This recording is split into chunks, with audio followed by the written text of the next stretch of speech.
Madhav entertainment के नव नव ऑडियो वीडियो सबसे पहले देखबाक लेल हमार चैनल के लाल बटन दबा के सब्सक्राइब करी आ घंटी के निशान के जरूर दबाओ।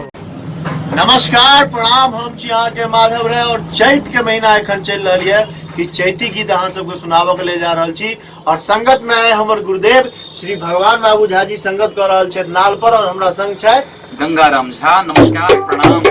और एहि गीत के रचना केने छथि युवा गीतकार विजय कुमार ठाकुर जी। तो आओ चैत के महीना में एक चैती गीत के आनंद लिया। गेलखिन से घुरे कान एलखिन हो रामा पिया निर्मोही